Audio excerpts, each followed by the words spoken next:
What's the buzz? This is Zeta Beetle, and welcome back to TGIF. In this episode, I'm going to be continuing the same challenge as before, but this time with a twist at the end, and in the middle. So, join me for that, and I will meet you there.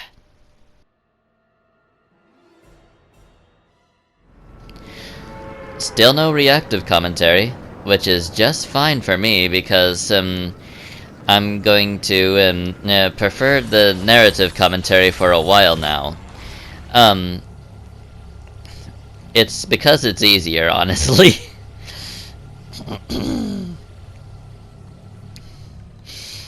So, here I am landing on this abductor, and grabbing this Chimera ray gun.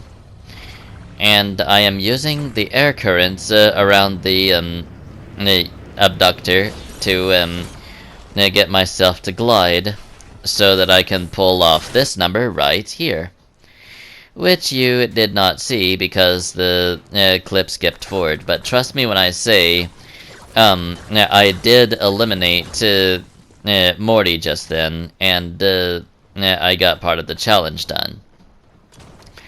Sorry, I cannot help what my PlayStation clips do. Whether it's desyncing audio or skipping forward. So here, I'm about to be abducted by the abductor, and I'm going to be taken into the experiment thing again. Unless I get taken out by Dr. Sloan, which I was. Alright, next round incoming. And of course, this is going to be a really sneaky strategy because I'm pretending to be AFK so as to actually take down somebody that is actually AFK. In this case, I'm going to be commentating on what I hear because since on my screen it's going to be really laggy and not show me exactly what I'm going to be doing here. I'm going to have to depend on sound to pinpoint exactly what I'm doing. So I have deployed my glider here, and I am just about to touch down into the water. And I should be landing just about any moment now. So as soon as I do, I'm going to be pickaxing this Superman, and we're going to have us a little water battle. No, probably for the next 20 seconds. So here I am pickaxing Superman, and we're both trying to pickaxe each other and not get hit at the same time. But then I decide to retreat and get onto the mainland, so as to be able to move on to the next round and not to get taken out by the storm. So here I'm going to be moving on. I have heard that Jester had this situation with Greatest Battles blowing away the competition. To him, it looked like it was glitching out, but when the finished product come out, it actually looked fine. So, I don't know what's going on here. I tried my best to make things sound right in the last clip. If something doesn't line up, then I'm sorry, but I'm going to be in too much of a hurry to re-upload this stuff. Especially seeing as how it could very easily do the same thing again. Anyway, enough about that. Let's continue on with this round. I'm heading over here to Apreski, or Aperski, or however you pronounce this. It's this landmark, okay? That's all I can say about it. There have been many times where I or one of the competitors of the score war have come here to get a dance floor challenge done, and I think that I managed that I had to do this during Chapter 2, Season 2, and at least one of us has probably had to do it during Chapter 2, Season 5. I don't remember all the specific details right now because my memory sucks, but um, it's just that situation where it's just yeah, I have I have absolutely no idea what to expect here and when to expect it. The main thing about it is that the okay, for the third one is indeed deal damage within 20 seconds of gliding. And I was only doing that to confirm that was indeed what the purpose of this clip was. I know that you already know this. I just had to confirm it with myself, basically, is what I was trying to do there. Anyway, I'm heading over to this, well, I thought I was heading to that log cabin. Turns out I may actually be en route to Misty Meadows. This place was pretty.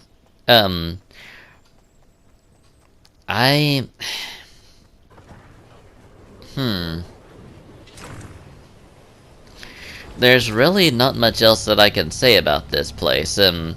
It's really pretty looking. I have heard from Jester that there was a the location in Chapter 1 that was very, very, very similar to this. I believe he called it Happy Hamlet. Anyway, he said that it looked pretty well just like it, only a little bit more snowy. So, yeah, it's apparently I set this guy off by landing on the balcony, so I'm guessing he was a bot, especially with how easy he was to take down. Alrighty, fourth round, and like I said in the round just before this, there's not going to be a change until midway through, which is going to be the next round. So you have that to look forward to. Anyway, this comes after my victory against Batman Zero. I think that's what that outfit was called. Don't quote me on that. So, if this lags again on my side, I'm going to try and I'm going to try and use sound to determine what I'm doing, and thus try and commentate based on that. As well as my memory on the situation, which, as you guys may well know, is very limited. So, there's that. Here I'm going to try and show off a feature that has not been introduced yet. So like right here, I try and jump on top of this bus, and mantling, it wasn't a thing until exactly 4 seasons later.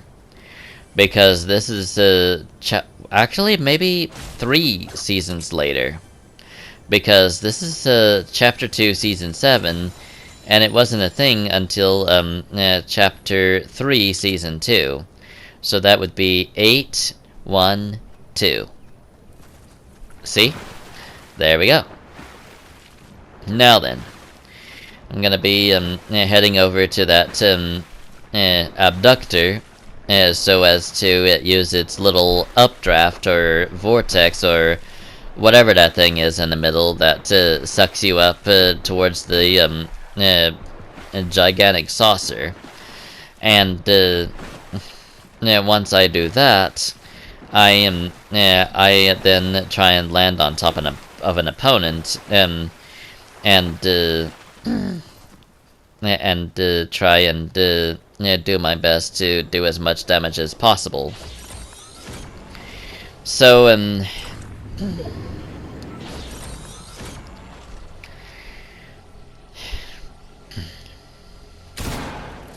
alright. I'm heading over to deal with this alien. Predator, rather. This thing looks really cool until it takes off its mask. Then it looks absolutely hideous. Like, I'm sorry for any fans of the series that are telling me that that's basically the point of the thing. Yeah, but it doesn't really earn any awards from me with its mask off. I would much rather prefer to leave the mask on. It kind of sounds like a certain someone with a certain outfit that they've been maining for a while, huh? Well, you're absolutely right. We do have that same type of preference. So, and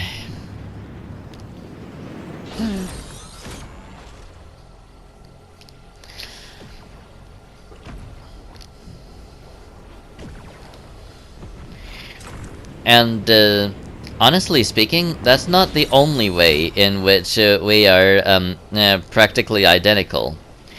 We also have the same preference in weapons. But why not? We're clones, right? If you don't understand what I'm talking about, then give setting the stage Trolland a bit of a watch, so that you can be caught up on the setting the stage canon.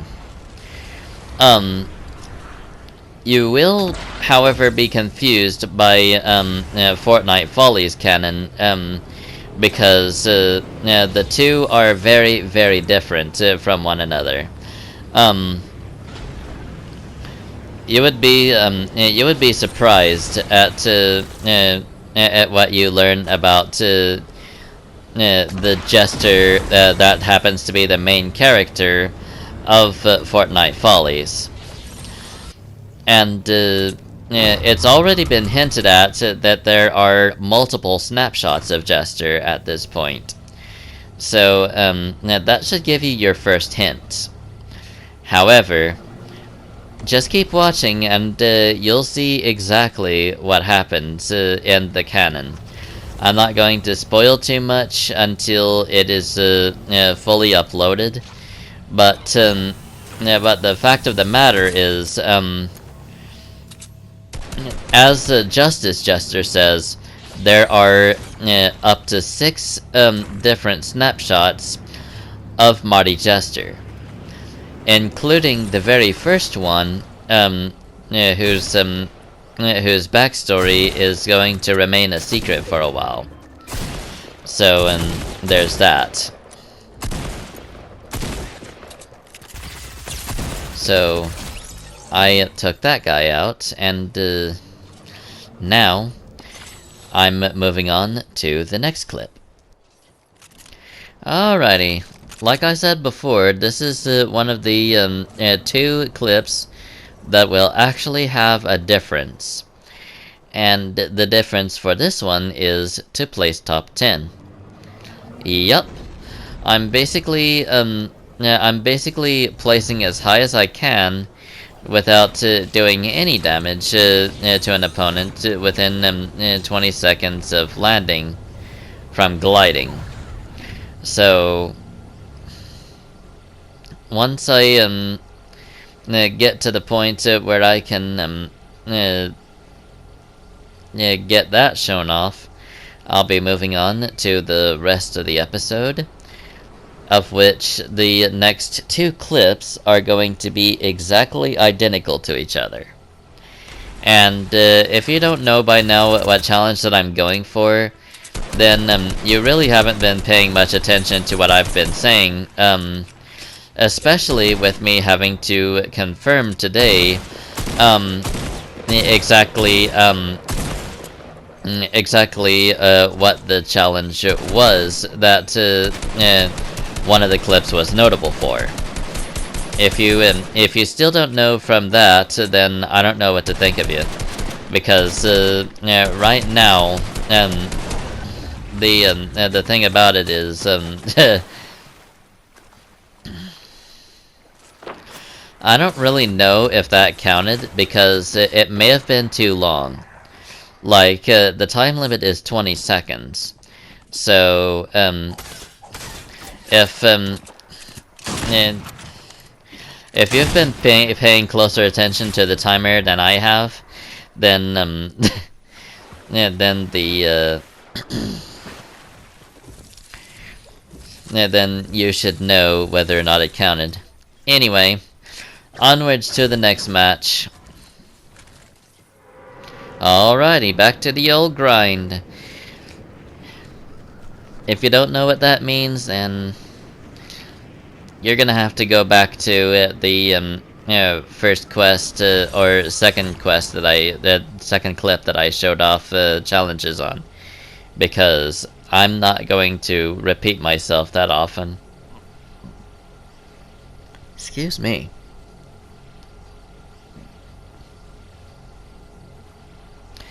I guess refusing to repeat myself it kind of set off my hiccups there for a minute there.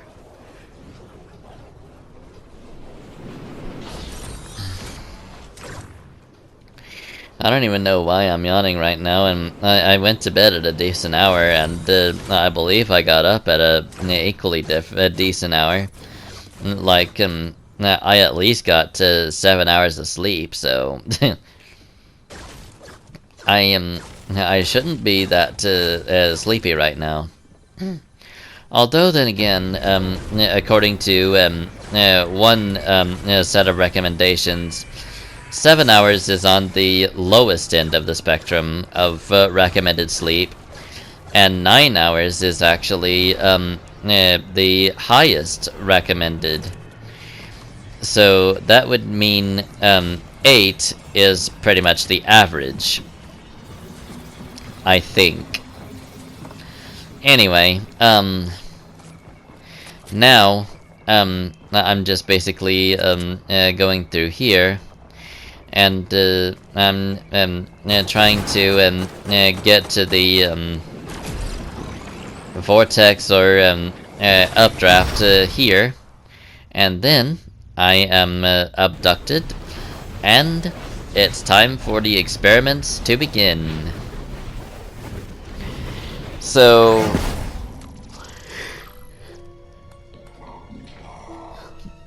if you manage to listen in on my strategy from the next episode, or the last episode rather,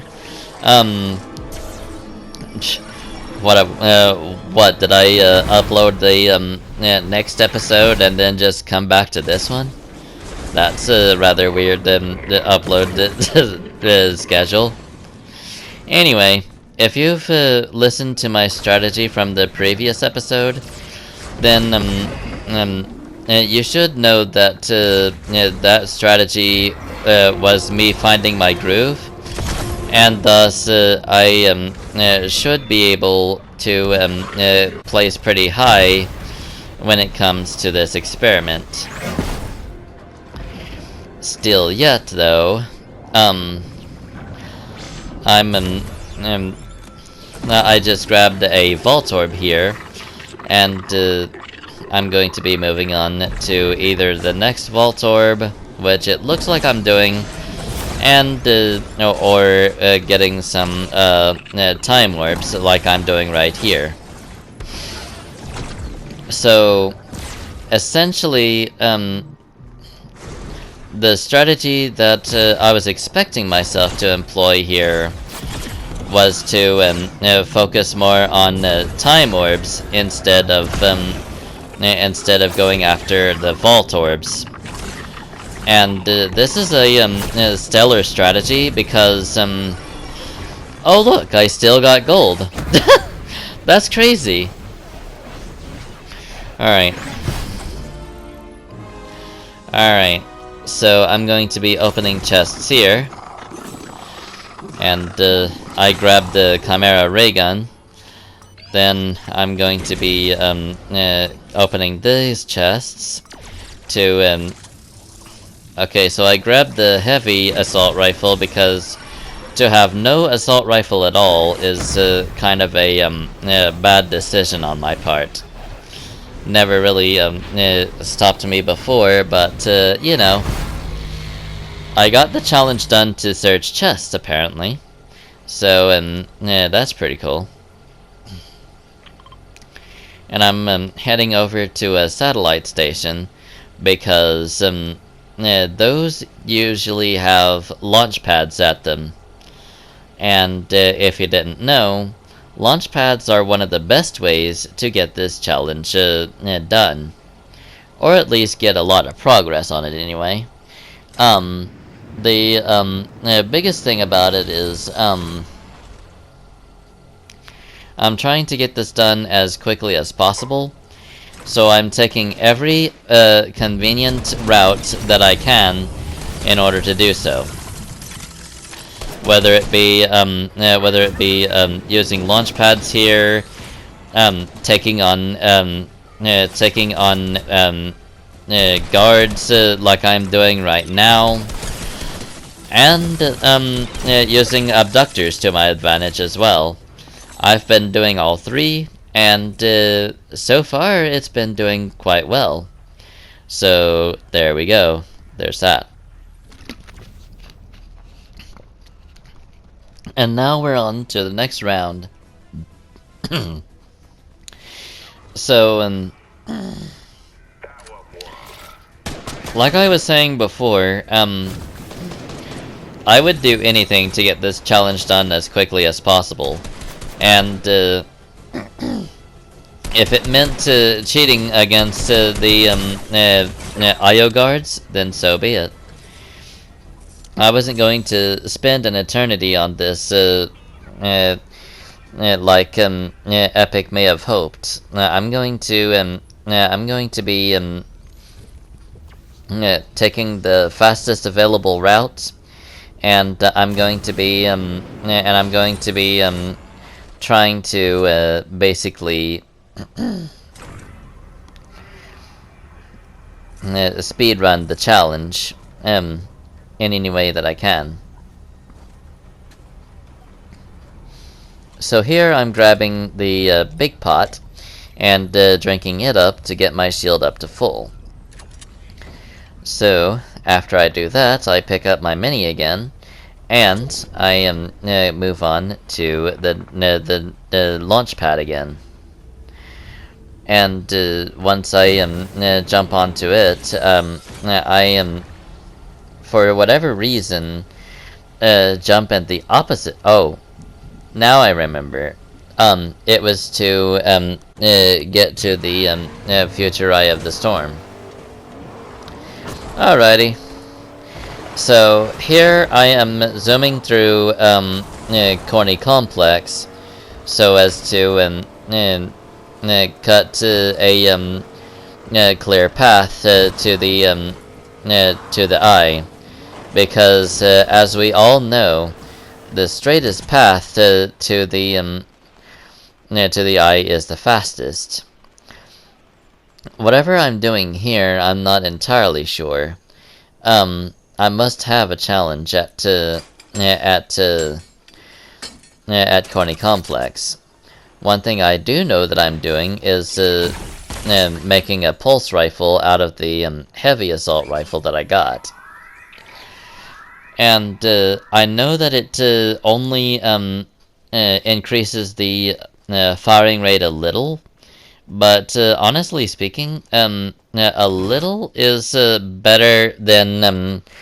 okay, I'm gonna have to mute this. But anyway, the thing about it is, even if it is a little, any increase in firing rate is great for me, because I prefer higher firing rates in my weapons like Marty Jester does. He gets it from me, after all. So, now I'm basically going through here, and I think I may have killed somebody with the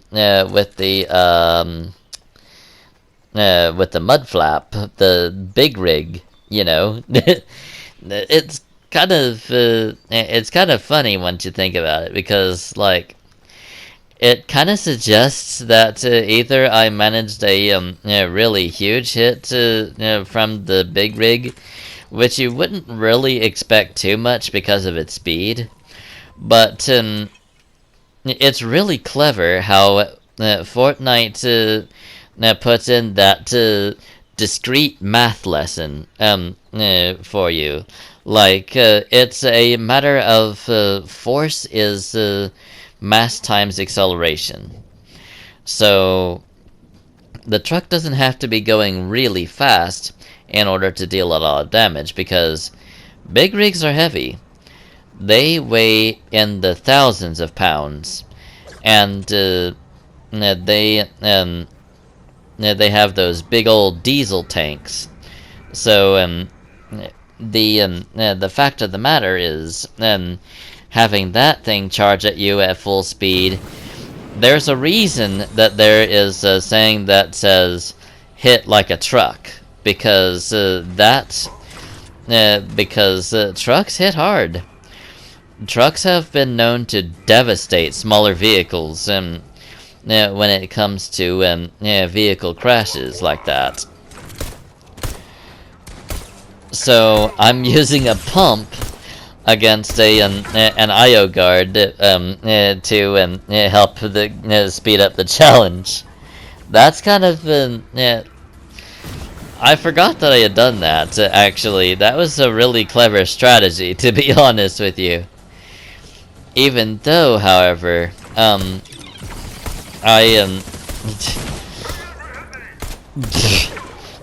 then this guy it just comes out of nowhere and kills me with a shotgun of their own, I think. And here we are with the very last round in the episode. And it looks like it's going to be laggy on my end, so once again I'm going to be determining what I see by what I hear. So I appear to have tripped a camera here, so I'm going to probably be yeah, I just heard the camera get destroyed, so I just did my usual reaction, and it sounds like I just took a launch pad there, and okay, I'm only just seeing that I got the challenge done to interact with a radar dish. So yeah, that's really how laggy it is right now. I don't know why ShareFactory does this, but you know, it's just this type of situation going on right now. Alrighty, that seems to be about it for this episode. Join me in the next one when I deal damage within 20 seconds and attempt to collect an alien sample and go to Corny Complex. Attempt being the key word. In the meantime, though, thank you so much for watching. I hope you enjoyed, and I will see you all next time. Until then, adios, amigos.